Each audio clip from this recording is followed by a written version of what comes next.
Weather for Weather Geeks time here on Monday, September the 21st. Hope you enjoyed a mostly nice day today. We have some clouds around this evening, actually making for a pretty nice sunset, but otherwise today was a pretty sunny day. Here's a time-lapse video from our camera down at the traffic circle in Columbiana. Always cool because you can watch the clock here in the middle of the traffic circle in these time-lapse videos.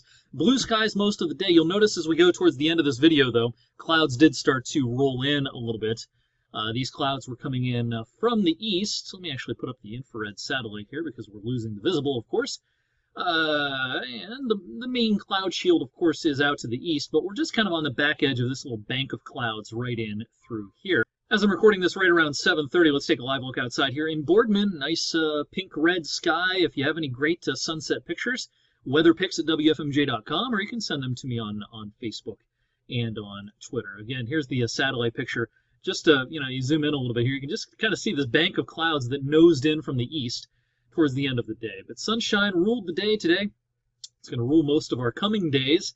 Real quick look at the upper level pattern here, because it kind of tells the story a little bit better than the surface. What we have going on upstairs in the atmosphere is a little trough here in the east, certainly. This is going to kind of cut off and kind of meander down across the southeast and off the coast of the southeast, while a ridge out west is going to nose in as we go through the next few days. So let me quickly bring up the GFS model here, show you the pattern as we go out into midweek. And so, for example, here's Wednesday afternoon. Across the lower 48 states, notice this kind of dip down here. There's that low kind of meandering down towards Florida and the Carolinas. Here's our bulge popping up to the north and east, and that's what's going to give us really nice weather for the rest of the week. The main jet stream is way off to the north. You can see where the lines are packed tighter together up here. That's where the main branch of the jet stream is. As long as it stays up there, the cool air up in Canada is not going to have much success coming down to the south.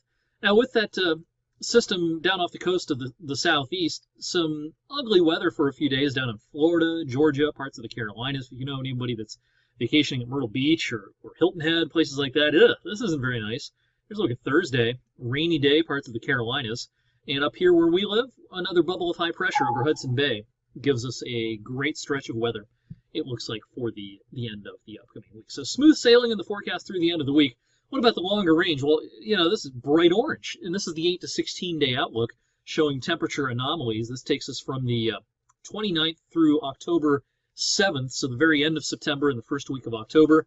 There's no sign of fall here. I mean, we're looking really warm compared to average for the rest of the month, and probably through a good chunk of early October as well.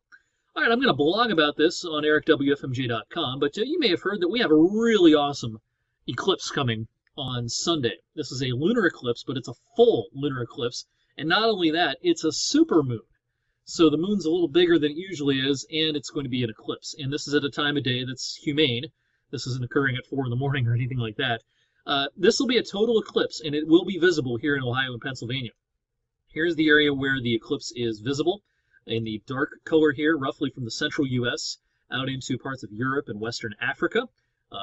Total eclipse viewable in that zone right through there. When does this happen? Sunday evening. Well, it starts to get underway at 8:11 p.m., but the full eclipse gets underway about 2 hours later, about 10:11 Sunday evening, with the maximum eclipse occurring at 10:47 p.m.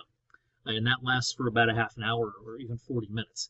Now, of course, we need the clouds to not be around, and we'll hone in on the forecast a little bit more as we head through the next couple of days. But right now, it looks like the sky should be clear enough to see this. Again, this is Sunday evening, and I'll do a big blog post about this on ericwfmj.com probably this evening. If I don't get to it this evening, I'll certainly get to it tomorrow. So really cool thing happening Sunday evening. Hopefully our weather will cooperate. That is tonight's rather brief Weather for Weather Geeks. Pretty easy week in the weather department this week. Hope you have a great Monday night, and you can check out all the updated numbers and everything else you need to know on the 7-day forecast coming up tonight on 21 News at 11. Have a great night.